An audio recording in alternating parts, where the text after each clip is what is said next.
এক বছর পেরিয়ে গেল ঐতিহাসিক জুলাই অভ্যুত্থানের। ২০২৪ সালের এই সময়ে দেশের ছাত্র সমাজ ও সাধারণ মানুষের অভূতপূর্ব প্রতিরোধে ক্ষমতা হারাতে বাধ্য হন শেখ হাসিনা। তার দীর্ঘ সময়ের কর্তৃত্ববাদী শাসনের অবসান ঘটিয়ে দেশ প্রবেশ করেছিল নতুন এক রাজনৈতিক অধ্যায়।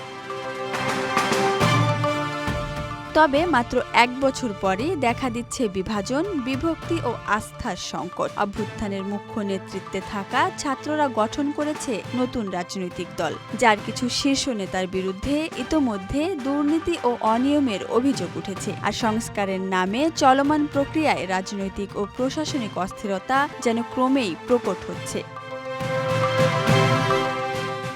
এই পরিস্থিতি অনেকটাই মিলিয়ে যাচ্ছে উত্তর আফ্রিকার দেশ তিউনিসিয়ার জেসমিন বিপ্লব পরবর্তী চিত্রের সঙ্গে। ২০১০-১১ সালে মাত্র ২৮ দিনের আন্দোলনে দেশটির স্বৈরশাসক বেন আলী ক্ষমতা ছাড়তে বাধ্য হন, কিন্তু সেই বিপ্লবের সুফল ধরে রাখা সম্ভব হয়নি। তিউনিসিয়ায় সবচেয়ে সংগঠিত রাজনৈতিক শক্তি ছিল ইসলামপন্থী এন্নাহাদা। যদিও তারা কখনো সামনে থেকে কাজ করেননি, পেছন থেকে কার্যকর ছিলেন। বিপ্লবের পর সংবিধানে পরিবর্তন এনে প্রেসিডেন্ট ও প্রধানমন্ত্রী পদের ক্ষমতা ভাগাভাগি করা হয়। উদ্দেশ্য ছিল কোনো একক দল যেন পুরো ক্ষমতার মালিক না হয়।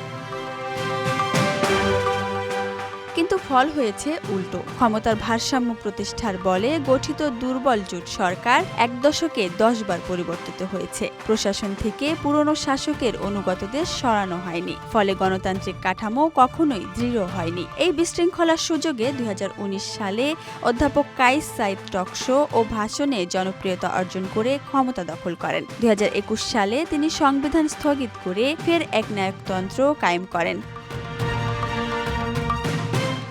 বিশেষজ্ঞরা বর্তমান বাংলাদেশের পরিস্থিতিকে বলছেন তিউনিসিয়া সিম্পটম। একটি বিপ্লব কিভাবে পরিকল্পিতভাবে ভাঙনের পথে ঠেলে দেওয়া হয় তার এক ক্লাসিক উদাহরণ। বিএনপি আগামী নির্বাচনে বিজয়ী হতে পারে, এই সম্ভাবনার ভয়ে কিছু ধর্মপন্থী দল ও তৃতীয় পক্ষের ছোট দলগুলো একজোট হয়ে বিএনপিকে ঠেকানোর চেষ্টায় নেমেছে। কেউ কেউ হঠাৎ করে সংখ্যানুপাতিক ভোট ব্যবস্থা চালুর দাবি তুলেছে, যা বর্তমান সময়ে বাস্তবায়ন অসম্ভব ও উদ্দেশ্য প্রণোদিত বলেই মনে করছেন বিশ্লেষকরা।